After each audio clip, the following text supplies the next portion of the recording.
Question number 5.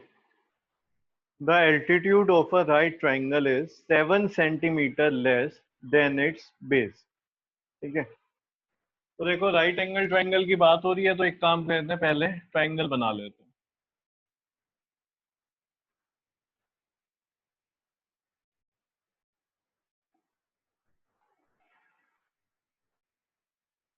ये हमारा हो गया राइट एंगल ट्राइंगल। अब पढ़ते हैं क्वेश्चन में क्या बोल रहे हैं। वो कह रहे हैं the altitude of a right triangle is 7 centimetre less than it's base. Base से 7 सेंटीमीटर कम है एल्टीट्यूड। अगर मैं मानूं कि भाई बेस x है, कितना है x, तो ये एल्टीट्यूड फिर कितना है, बेस से 7 माइनस हो जाएगा। ठीक है, यानी कि x माइनस 7 हो जाएगा। और हाइपोटेन्यूज कितना बोल रहे हैं वो, 13 सेंटीमीटर। तो 90 डिग्री के सामने जो साइड होती है वो हमारी क्या होती है, हाइपोटेन्यूज। तो ये इन्होंने दे दिया जी 13 सेंटीमीटर। तो यहाँ पे लिख रहे हैं let the base of right angle triangle is be x, ये ले लिया हमने x। तो फिर यहाँ पे लिखेंगे देन एल्टीट्यूड, तो एल्टीट्यूड हो जाएगा x माइनस 7 सेंटीमीटर। ये हो गया हमारा एल्टीट्यूड। अब यहाँ पे देखो, ये राइट एंगल ट्राइंगल है, तो राइट एंगल ट्राइंगल में एक प्रॉपर्टी है क्या, पाइथागोरस थ्योरम। तो यहाँ पे हम यूज करेंगे पाइथागोरस थ्योरम का। यहाँ पे लिख रहे हैं बाय पाइथागोरस थ्योरम। तो पाइथागोरस थ्योरम क्या कहती है, हाइपोटेन्यूज स्क्वायर। तो यहाँ पे क्या हो जाएगा जी, 13 स्क्वायर किसके इक्वल होता है, मल्टीप्लाई प्रोडक्ट किसके इक्वल होता है, सम ऑफ बेस स्क्वायर और एल्टीट्यूड स्क्वायर, यानी कि x square plus 7 minus x, sorry x minus 7 का होल स्क्वायर। ठीक है, दोबारा से समझो। पाइथागोरस थ्योरम क्या कहती है, हाइपोटेन्यूज का स्क्वायर, हाइपोटेन्यूज होता है 90 डिग्री के सामने, फिर बाकी जो दो साइड है यानी कि बेस और हमारा एल्टीट्यूड, उनके स्क्वायर का सम। तो यहाँ पे x है तो x स्क्वायर हो जाएगा, यहाँ पे x माइनस 7 है तो x माइनस 7 का होल स्क्वायर, और ये ऐड हो जाएंगे। 13 का स्क्वायर करेंगे तो 169 एक्स स्क्वायर, यहाँ पे a minus b whole square लगेगा, तो x square minus 14x plus 49, ये बन गया। अब इसको सोल्व करते हैं। देखो इधर कितना चल रहा है 169, और ये कितना हो जाएगा 2x square minus 14x plus 49। इसको उधर भेज दो 169 को, तो ये आ जाएगा 2x square minus 14x plus 49 minus 169 is equal to 0।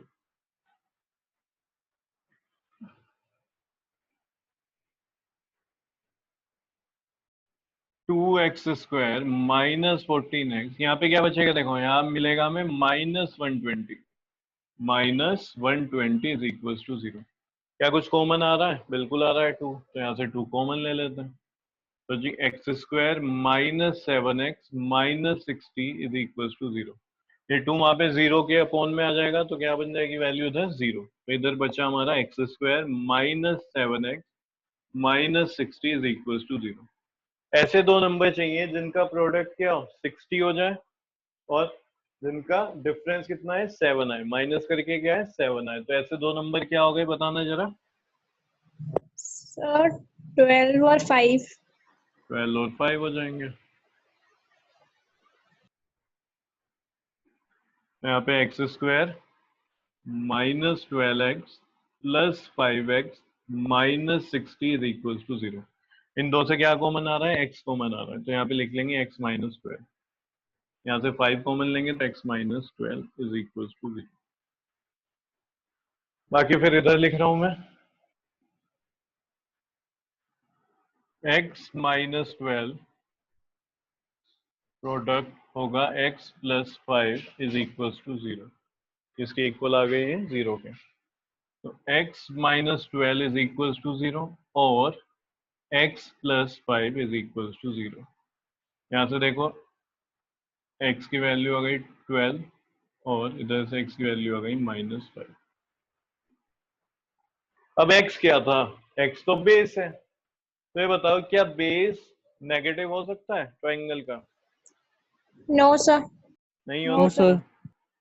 तो रिजेक्ट हो जाएगा। इसको हटा दूं? Yes sir.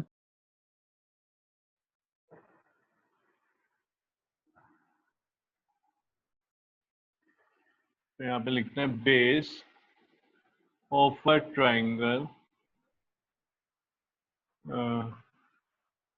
Can't be negative. क्या नहीं हो सकता? नेगेटिव नहीं हो सकता। Therefore x is equals to 12। x की वैल्यू क्या होगी? 12 होगी।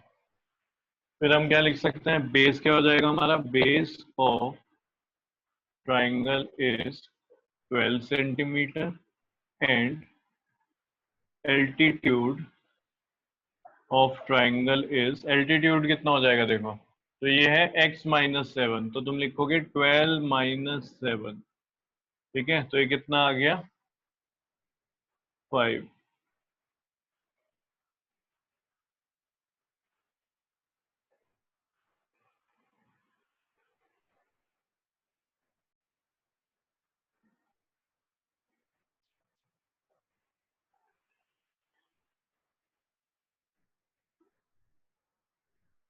क्वेश्चन नंबर 6 पढ़ते हैं, इसमें क्या बोल रहे हैं? A cottage industry produces a certain number of pottery articles in a day. तो भाई कुछ आर्टिकल बनते हैं कि एक दिन में। It was observed on a particular day that the cost of production of each article was 3 more than twice the number of articles produced on that day. तो ये कह रहे हैं एक दिन ऑब्जर्व किया और क्या पाया गया? जो आर्टिकल की कॉस्ट है ना, ध्यान से समझना, देखो सेकंड लाइन में पढ़ो क्या लिखा है? The cost of production of each article, her article की जो कॉस्ट ऑफ प्रोडक्शन आ रही है वो कितनी है? 3 मोर, 3 ज्यादा है किससे? Twice the number of article produce on that day. अगर मैं ये मान रहा हूं, देखो ध्यान से समझना, अगर हम ये मान के चल रहे कि भाई आर्टिकल जो प्रोड्यूस हुए हैं आज वो एक्स हुए, तो वो ये कह रहे हैं कि जब ऑब्जर्व किया गया तो ये पाया गया कि जो कॉस्ट है ना हर एक आर्टिकल की, कोई भी एक आर्टिकल है तो उसकी कॉस्ट कितनी होगी? 2x + 3।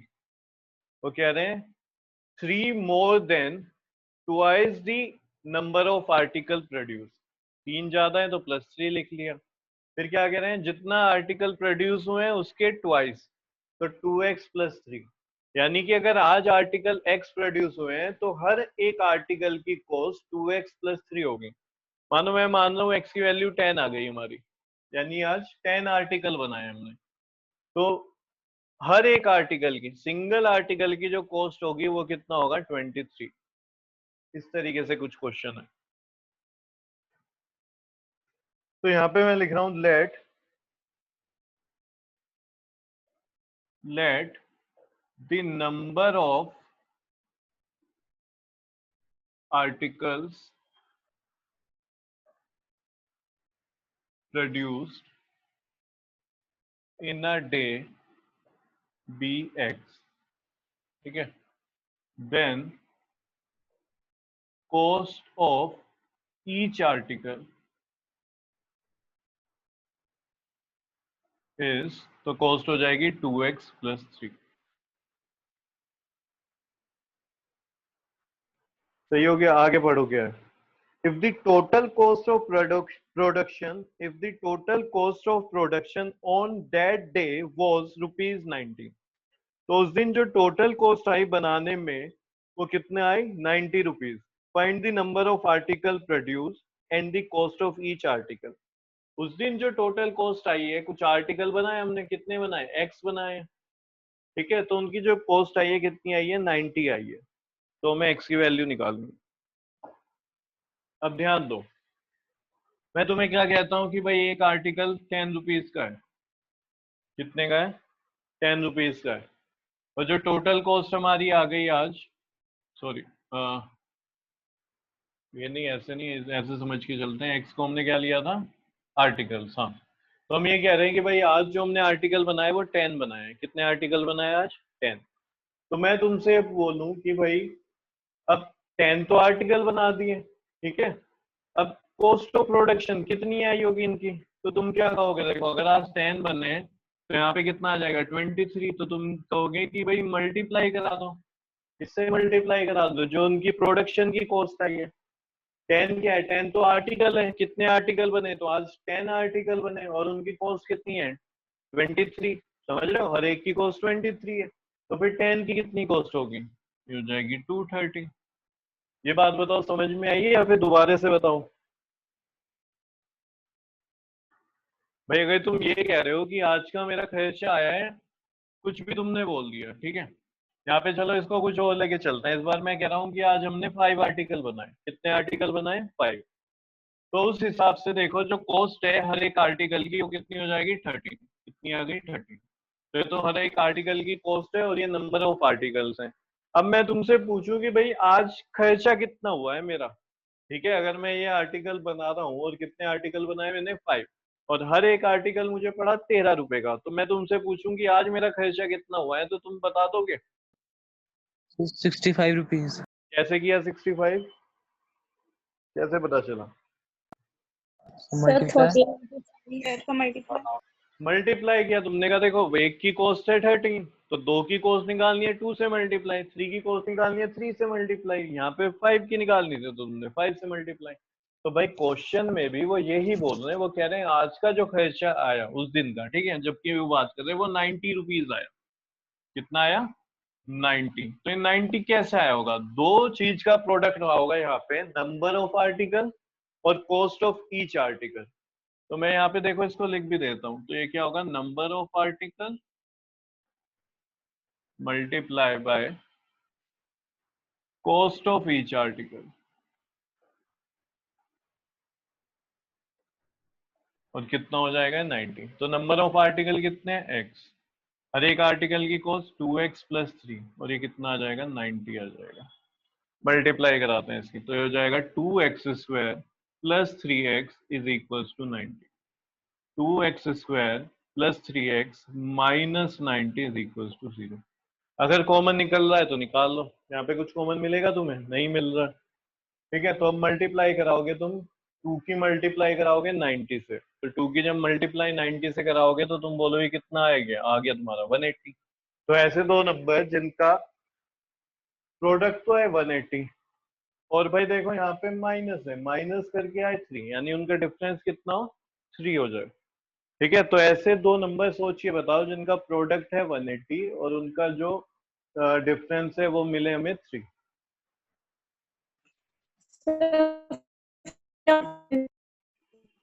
अच्छा एक चीज समझो, देखो एंड में क्या आएगा? 0। तो 0 तभी आ सकता है जब या तो एक नंबर के पीछे 0 लग रहा हो, 0 है ना, या फिर 5 हो। भाई तुम्हें अगर 0 बनाना है, यूनिट प्लेस पे 0 लाना है, तो 5 की मल्टीप्लाई 2 से करके आ सकता है, या फिर एक नंबर 10 हो बाकी दूसरा कुछ भी हो। तुम्हारे पास यही दो तरीके सर हैं। 15, सर बिल्कुल 15 ठीक। और 12। 15 और 12, तो तुम्हें अब खुद ही कुछ ऐसे नंबर सोचने थे, ठीक है। अगर तुम कुछ भी लेके चलने लगोगे तो फिर नहीं आ पाएगा, तो हमने सोचा 15 और 12। तो देखो ये दो नंबर है, क्लियर है, इनका डिफरेंस कितना है? 3। और इनका जब तुम मल्टीप्लाई कराओगे कितना आ जाएगा? 180 आएगा। करा के देख लो चाहे। ये हो गया 2x², ठीक है, plus 15x minus 12x minus 90। ठीक है, डायरेक्ट लिख दिया मैंने, एक स्टेप कम कर दिया। इधर लिखता हूँ। तो यहाँ से क्या कॉमन आ रहा है? x कॉमन आया यहाँ से x, तो यहाँ पे क्या बचेगा? 2x plus 15। तो ये आ गया 2x प्लस 15। फिर यहाँ से क्या कॉमन लोगे तुम? यहाँ से कॉमन लोगे -12। कितना? नहीं, -6। तो यहाँ से -6 कॉमन आ जाएगा तुम्हारा, तो यहाँ पे बचेगा 2x plus 15 is equals to 0। यहाँ तक बताओ कोई डाउट है क्या?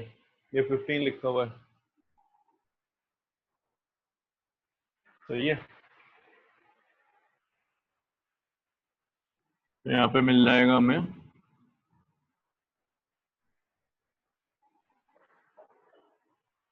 तो जी 2x + 15 इज इक्वल्स टू 0 और x - 6 इज इक्वल्स टू 0। तो जी यहाँ से x की वैल्यू निकालेंगे कितनी आ जाएगी -15/2 और x इज इक्वल्स टू 6। तो ये बताओ दोनों आंसर हो सकते हैं कि कोई एक ही होगा? सर एक ही होगा। कौन सा होगा और कौन सा नहीं है, तो क्यों नहीं है?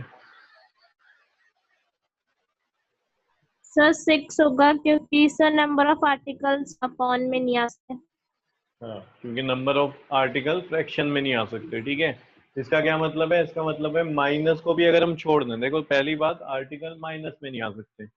दूसरा कि चलो माइनस नहीं था, हम मान रहे कि अगर प्लस आया होता तो ले सकते थे x की वैल्यू 15/2, तब भी नहीं ले सकते क्योंकि 15/2 का मतलब है 7.5, यानी कि 7 आर्टिकल कंप्लीट और एक आर्टिकल इनकम्प्लीट है। तो ऐसा भी नहीं होगा। अगर हम यहाँ पे बात कर रहे हैं तो हमारे आर्टिकल कैसे होने चाहिए? होल नंबर में होने चाहिए, यानी कंप्लीट होने चाहिए। तो ना तो फ्रैक्शन लिया जा सकता है, ना ही हम यहाँ पे नेगेटिव ले सकते हैं। अच्छा, अगर रुपीज की बात कर रहे हैं तो रुपीज तो हो सकता है, देखो कॉस्ट तो हो सकती है फ्रैक्शन में भी, लेकिन ये एक्स था क्या? एक्स तो आर्टिकल था, तो आर्टिकल में ये वैल्यू नहीं हो सकती, एक तो फ्रैक्शन की वजह से, दूसरा नेगेटिव की वजह से। ठीक है, माइनस में भी नहीं हो सकते नंबर ऑफ आर्टिकल।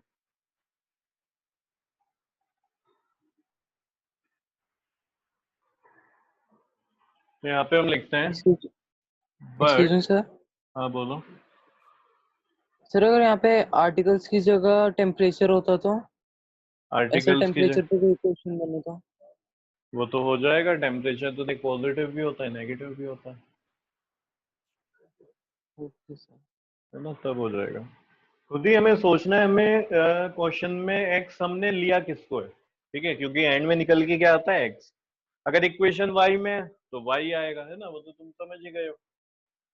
अगर क्वाड्रेटिक इक्वेशन एक्स में नहीं है, किसी और वेरिएबल में है, तो उसकी वैल्यू आएगी। फिर तुम्हें ये देखना है तुमने एक्स लिया किसको था, क्वेश्चन में पूछा गया है तुमको, और वो देखो वो सेटिस्फाई हो रही है उसकी वैल्यू। अगर हो रही है तो फिर हो जाएगा वो आंसर। यहाँ पे लिखते हैं बट, क्या था ये? हाँ, but number of articles can not be in fraction, या फिर ऐसे लिखो can not be negative.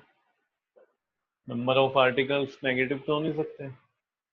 Therefore x is equals to 6। x is equals to 6। अब x क्या लिया था हमने? आर्टिकल लिया था, तो यहाँ पे लिख देते हैं number of articles produced is 6 and cost of each article is, cost क्या हो जाएगी तुम खुद देखो, 2x + 3। तो तुम यहाँ पे लिखोगे भाई 2 × 6 + 3, तो कितना आ गया है खुद बताओ? ये आ जाएगा तुम्हारा 15, यानी कि इज ₹15।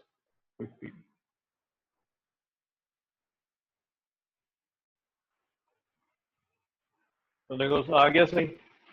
6 आर्टिकल बने, हर एक की कॉस्ट कितनी है? 15 है। तो कितना खर्चा आया होगा इनको बनाने में? 90। प्रोडक्ट करोगे तो कितना आ जाएगा? 90।